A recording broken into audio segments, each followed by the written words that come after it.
right, join us now on Inside TBT, play-by-play announcer for the Hornets and TBT over the summer. Eric Collins, welcome to the show. Hey, man, I'm excited, man. I'm already excited because the Hornets are playing good basketball right now, but I'm excited to think that I still get a chance to watch good basketball in the summer, too. You're wetting my whistle right now. It is definitely hoop season. We are in March. People are talking about March Madness. Obviously, there's no better time of the year for basketball unless you're a TBT fan and looking forward to the summertime. You know, Eric, we'll get into your Hornets gig here soon, but first, you're here to talk TBT basketball. I mean, you have the floor. Tell us why you love TBT so much. You know what? I think, first of all, I'm a big believer in watching grown men. Like, I like adults. You know, I think it's really fun to see guys who are, you know, between 25 and 35, you know, who have been playing overseas, guys that know the tricks, guys that, you know, have it between the ears.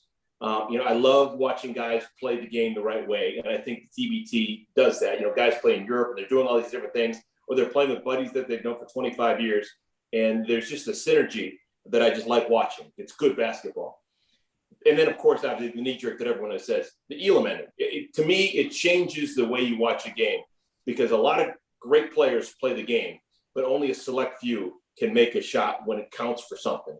And even if you're not playing for $1 million, it's to win and move on towards that $1 million. And I just thought that was just so illuminating last year, watching some of the best players in the world not want to take a shot, you know, end of the game. And they're like, you take it. And I just think that it adds such a wonderful dimension. And so I think that the TBT is just phenomenal for the space that it occupies. Eric, something I like about you as a broadcaster, and I'm a Bulls fan. So sometimes when watching League Pass, I'll tune into the Hornets broadcast, see what you guys are saying. But you get excited from big plays no matter what team it is. So what was great about TBT is you really didn't have a dog in the fight. So you were really getting fired up. How fun was that for you to just like be able to be a legit basketball fan and have no ulterior motives?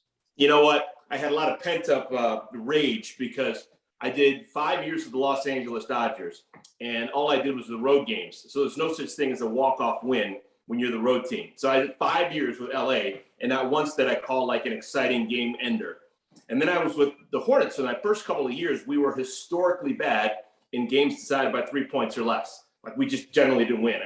We lost 14 consecutive games over the window of 2 years that were decided by one possession. So I had all of this pent-up energy. And then over the last couple of years, the Hornets have started to win a little more close games. And then I got that TBT experience where every single game is guaranteed to be decided on the last second shot. So a lot of years and years and years of pent-up emotion has been spewing out, but it feels good to get it out. Is it safe to say that the Elam Ending really is kind of your dream as a broadcaster? I mean, yeah, maybe, you know, we've had like Bob Rathbun on and he's awesome and we love him. But for you, who, you know, everything you do is based around the big play. That's how you get on ESPN. That's how you get all these guys tweeting about you. Is the Elam Ending like, that's like God's gift to you as an announcer? Oh, it is. I didn't really understand it until I experienced it. But knowing that it's either going to be one team or the other team is going to have something exciting and happen every single game, it's made for me. And I love it. And Connor Frankamp will always be near and dear to me because he was my very first Elam Ending winner. And once I saw that, I was hooked. So obviously you got Lamelo, who got to play in the All-Star game and was in down the stretch in the All-Star game this year, which was very cool. But have you found yourself throughout the season since last summer being like, ooh, that guy with an Elam Ending would be pretty dangerous? Who are some NBA guys outside of the All-Stars that you think would excel in the Elam Ending? Well, first of all, I got a chance to do Kiefer Sykes' first game in the NBA. And Kiefer Sykes hit the Elam Ending of all Elam Endings last year to win it for Boeheim's Army.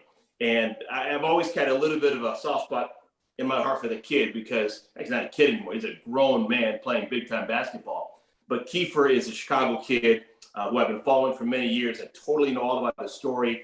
He's a guy who just refuses to give up the basketball. And when he got to the NBA and I got a chance to call his first game, it kind of felt like everything was coming full circle. So I don't think anyone has been as excited about the ninth guy coming off the bench for the Indiana Pacers as I was when Kiefer Sykes came into the game. And I was just hoping that some bizarre thing would happen in the world where he'd get a chance to make an important shot. It didn't happen. But in terms of an Elam Ending, I think in the NBA, to me, the most clutch guy, and he's not necessarily a three-point shooter, but I think the most clutch guy is Chris Paul. I love watching Chris Paul and what he does in the fourth quarter, just taking over games. And I know he's hurt right now, but I think he's going to be healthy enough for the Suns' playoff run. And I think the time is now. I think it's perfect. I think the basketball gods want Chris Paul, who has played the game the right way, who's got the clutch gene, who has just never really had an opportunity because of injuries or because of bad luck or bad teams. I think that Chris Paul is my dream to see this year make a couple of game winners on his way to an NBA championship. And yeah, if he had an Elam Ending each and every night, I'm telling you, he would never pass the ball. He would if there was a layup, but because he's a brilliant passer and a wonderful team player. But that guy has got some absolute guts, and he is never afraid of any moment. Okay, so then if not Chris Paul, if you could have anybody, who would you want shooting the Elam Ending? Yeah, I understand Chris Paul is perfect because he's going to make the right basketball play. He's a great passer. He's a great shooter. He's very clutch. Give us another guy, just because CP3 is injured right now. So give us another. All guy. right. Well, the greatest of all time, and obviously he hadn't played in a couple of decades, but the greatest of all time, who I would hand the ball to every single time and never even doubt it, would be Michael. Michael Jordan to me will always be the best clutch player ever in any sport. I just six championships in 6 appearances in the finals. So my all-time Elam Ending guy would be Michael Jordan. But another guy, maybe outside the box, I really like Kyle Lowry. I think Kyle Lowry is another guy like a Chris Paul who steps up in big moments, and he can make any shot that you need. He can get to the basket. He can get fouled. He can make the mid-ranger. He's got deep range. He's another guy who I think plays the game the right way, and he's got basketball karma on his side. And I'd give him the ball for my Elam Ending if I didn't have Chris Paul available. I think respectfully, I would have never guessed that you would have said Kyle Lowry. He's got an NBA championship. Yeah, a 6-time All-Star. He's a stud. He just did a game here like 3 nights ago too, so I can't blame you. Well, you guys are Chicago guys. You're probably thinking DeMar DeRozan all the time, but I got a former Raptor teammate. I figured that was a layup for you to say DeRozan, especially when you said MJ first. I was like, oh, here's the classic transition into DeRozan. But I mean, the guy I always say is Dame, and he's not top of mind because he's hurt right now. But I remember when the first real year that it was branded as the Elam Ending in the NBA when it was in Chicago, we posed the question, who's going to hit the Elam Ender? And I said Dame, and he did. So that's my guy now forever. It's always Dame. There's no way. So he can hit a little sidestep, deep three, wave at the crowd. I mean, come on. That's always been my guy. I guess maybe we should get a little bit of love to Steph Curry just because of how sick his range is and his ability to make any single shot you could possibly ever want. But yeah, I'm going to stick with my guns. I'm staying with Kyle Lowry. I like it. Can you imagine if Steph Curry needed 3 points to win the Elam Ending? You'd have to pick him up full court because legitimately, it's not a bad shot for him to shoot a standstill half quarter if they needed 3 points. It's legitimately, I feel like it's maybe a 40% chance it goes in. That's pretty high. It's crazy. He changed the game. He is an incredible athlete with the most unbelievable hand-eye coordination, maybe of any athlete in the top 3 sports in North America in our lifetimes. I don't think he gets enough respect for how different and unusual he is, because he's an average human being walking down the street. If he had a mask on, he could be anyone walking to the Harold Washington Library. You just don't know. But underneath that is just a super, super unbelievably indescribable talent. A couple guys on your team on the Hornets that have indescribable talent. And I want to ask this, but I'll just say it. I feel like you said MJ because he's always lurking. You never know when he's going to pop in and say, why didn't you say me for the – but so the Hornets got Lamelo and Miles Bridges. I mean, I can't think of 2 better guys for someone like yourself to call every single game for. I mean, the Bulls, you mentioned it, DeRozan, Levine, but I can't imagine there's a team out there that has more highlights than Miles Bridges and LaMelo Ball. Can you talk a little bit about what it's been like, this year with both those guys not as rookies? Yeah, it's I got super lucky. They always say that a rising tide raises all boats, and clearly with the Hornets rising, I think people have discovered what we're doing here on the broadcast level as well. I just think the world of Miles Bridges. I think that guy, first off, 6'6", 235 pounds, that works basically in any sport you'd ever want to play. But the fact that he may be the most He is. He's the most ambidextrous person in the NBA. He was born right-handed, broke his right arm, started shooting lefty. The only thing he does left-handed is free throws and threes. Anytime he's inside the arc, it is with the right hand, it's spinning. It's crazy. No one knows how to defend the guy. And to top it off, he is a sponge for information, and he's a great dude. So it's so easy to get excited, so easy to root for the guy. And I'm happy that I've had a chance to see every single game he's played at the pro level for 4 years. But yeah, I got lucky. But it has changed me as a broadcaster. I used to do a lot of baseball, and I was a sideline reporter for the Bulls back in the day. So my passion is kind of factoids and stories and kind of weird coincidences and relationships. And I kind of got to put that in the back burner when LaMelo and Miles are on the floor, because you just have no clue when the next highlight's going to happen. It's not standard issue, bring the ball over across the timeline, look around and, make 3 passes on the perimeter, wait for a cutter and look for a layup.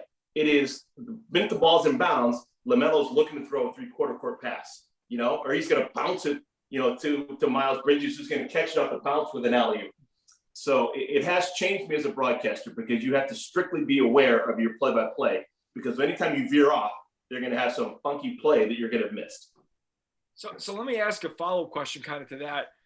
Obviously, the biggest moments in basketball is a buzzer beater, and then everyone knows that, hey, like that's going to be on SportsCenter tomorrow. When you think about, MJ's last shot, or you think about LeBron against the Bulls, which is one of the first buzzer beaters that comes to mind, because I know exactly where I was and what I was doing, just like when D Rose hit the shot the night before, right? So for you, buzzer beaters have to be in its own little, a different category. But beyond that, is there a specific play in basketball that you're like, ooh, if we could get one of those tonight, like that I would appreciate that as a broadcaster, to hear myself, to see a highlight, what would that be?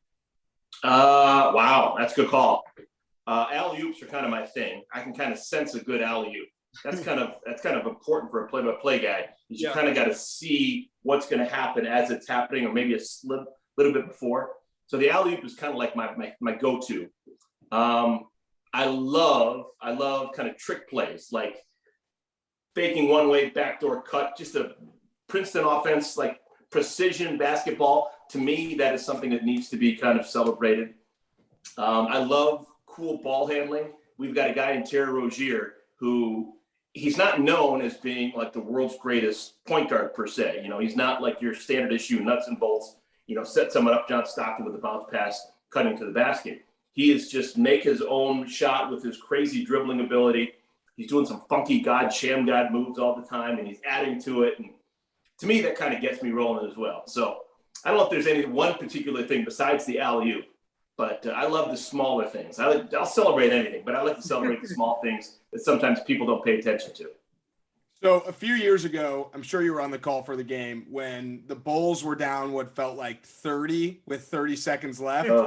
And Zach LaVine and Kobe White and all these guys just somehow brought the Bulls back. LaVine has a steal, game winner. That was crazy. Do you have a story or a game in your mind, could be any sport, any level, that's like, this is the craziest moment I've ever been on the call for? Well, to that game, I remember it vividly. It was right around Thanksgiving. And I don't listen to a lot of my stuff, but I went back and listened to that just because it was so crazy. I wanted to make sure we handled it okay. And no one would ever hear it because it was a losing call. You don't generally hear what the losing team's announcer says. But I firmly believe that 45 seconds when everything just went to crap, that was maybe the best 45 seconds of my broadcasting career. Like if I was teaching a course, we heard it. If I was teaching a course, because play-by-play is not necessarily it's what you say, but it's when you say it and it's how you say it, like the inflection of your voice and are you following the action? And it should be like almost like you're swimming along with the current. And it was in my sweet spot for some reason. And the minute I can't remember who brought it up, but someone passed it over. Kobe White passed it to Saturansky, and Saturansky made a three. And I knew it was going in before the ball went in. And so it sounded good. And then when the Hornets tried to inbound it, and it was a sloppy inbound, and it was loose, trouble, LaVine, oh, no! It worked. And so if I was a professor of broadcast journalism and I wanted to teach play-by-play, I'm not giving myself too much pats on the back, but I've been in this business for a long time. To me, that was the best 45 seconds that I could have done. That was good stuff of me capturing the moment, even though it kind of ripped my heart out. And I think 2 days later, maybe 3, because I live here in Charlotte, every once in a while, I get an opportunity to do a game that's relatively close. And I like to kind of do some college games every once in a while. Just to I know what you're going to say. I had a chance to do Stephen F. Austin against Duke. And actually, I woke up that morning in Miami because the Hornets had played in Miami the night before, flew home, changed, got in my car, drove to Duke, which is like 2.5 hours. I was tired. I hadn't really thought much about the game. I didn't have my full voice. And I was just expecting this to be, hey, Vernon Carey Jr. is a pretty good player. Oh, like Trey Jones. And the next thing I know, it was a great ball game. And so Duke lost at home to Stephen F. Austin, and I needed to be totally on my game. So within a 3-day window, I had 2 of the best broadcasts of my life. And, I was jazzed. That was a good time. Eric Collins, Mount Rushmore, Fran Camp, Zach LaVine, and Duke. Nathan Bain was his name.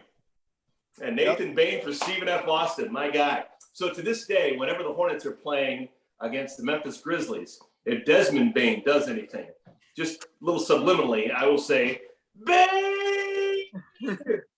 Just when he's making a 5-footer or something like that. That's just a little bit of a nod to, if anyone remembers that game, it's a little bit of it's a tip of the cap.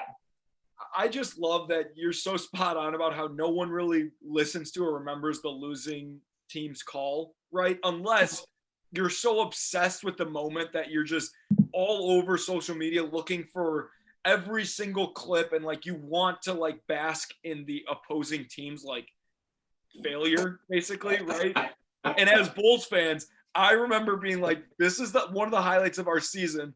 And then SportsCenter's retweeting it, and everyone's like, you got to listen to the Charlotte Hornets announcer of it. And it is ingrained in my head. The oh no, where you know what's happening before it happens. That's just unbelievable. Because like, even as like, I played the game, Andrew played the game. Like we understand like the basketball gods, like shit happens that is not supposed to happen. And only people who have played the game know when it's going to happen, right? Like maybe it's like, saving the ball underneath your basket. Like, that that's not going to go well, right? Or the team gets 3 offensive rebounds. Like, the next shot they shoot, it's going in. Yeah. And the way that people are able to put that into words is just unbelievable. And I'll never, ever forget that, as soon as I knew we were interviewing you, the first thing I thought of was Zach LaVine, Eric Collins. Like that's the first thing I think of always. I don't know what Stacey King said. I don't know what Neil Funk said when he hit the shot. It wasn't. It actually was Lisa Byington. Oh, Lisa Byington was filling in that year or filling in that game or whatever. So it was Lisa Byington and Stacey King were on the call for that. And I remember it was like Lisa's first NBA game. And I was like, there aren't always like this. You said, I remember the famous line that I remember you saying is when someone makes a 3, you just go, they won't go away. And it's like you knew it was coming. It was Saturansky, and I think he said, "They won't go away. Always in the rearview mirror." Yeah. Yep. All right. My last question for you is: do you have a go-to? Like we listen to Stacey King more than anyone else, and he does. Like, do you know how to post videos to Facebook? Like, give me the hot sauce. Late getting over early for the poster. Like, what is your favorite thing that you've said that you're like, all right, that one's pretty good that I came up with? Oh, geez.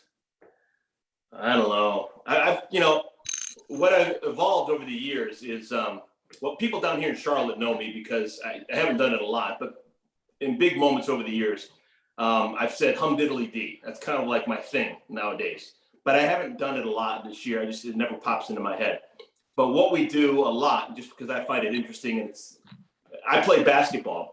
And when I was playing basketball, but I wasn't playing, when I was sitting on the bench, which happened quite a bit, I would always try and come up with just stupid stuff, shoots more jumpers than a rabbit hunter, more rejections than a Harvard Law School. And I started to come up with all these tougher than things. So that's kind of like my thing lately. This guy's tougher than woodpecker lips. He's tougher than walrus gristle. He's stronger than 10 rows of onions. Stronger than your grandma's breath. So these little kind of stupid idioms have kind of become my thing because I guess I don't have any Stacey King-esque, things that I'm going to put on a T-shirt, but that's kind of like my go-to. So a couple times a game, we'll come up with some random reference, and that's kind of my thing lately. What I'm into. No, we love that, and we're honestly, like, we just are obsessed with that sort of stuff. I mean, Andrew does. We've got another show where I played at Ohio State, and so we do a lot of Ohio State basketball stuff, and he gives nicknames to all the current guys, all the former guys. He's all about it. So all that to say, as we get closer to TBT, don't be surprised if you get a random text from Andrew that's like, "Hey, I have a great one for Connor Frankamp," or "Hey, I have a great one for." Perfect. Just so don't worry. We will give you plenty of input whether you like it or not. Travis. I'll take it all. Travis Diener.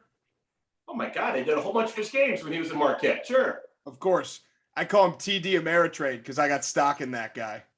Nice. I like TD Ameritrade. That's perfect. Yep. Perfect. I love that. You don't have to give him a sympathy nice. No, that actually is really good. It makes sense. It's got his initials. It's actually germane to what you're talking about. Yep. I like it, but I can never use it again because once I've heard someone else uses it, it's dead to me. I won't do it. I can be your ghostwriter. No, it's got to come right here. That's it. I got to trust that it's mine. We gave something to Fran, and in the next game, no money. Yeah, in the next game he said it, and we were like, "Oh my God, we got a future in this. What are we doing here?" Unreal. Well, Eric, we appreciate the time, man. This was a blast. We'll have you on here sooner once the games are going, and we'll definitely see you. So we'll be around. But this was awesome. I mean, clearly we perfect all day. We know you got to get out of here, but we enjoyed it, man. This was awesome. See you, man. Thank you. Take care. Yeah, thank you. Appreciate it. A lot of fun.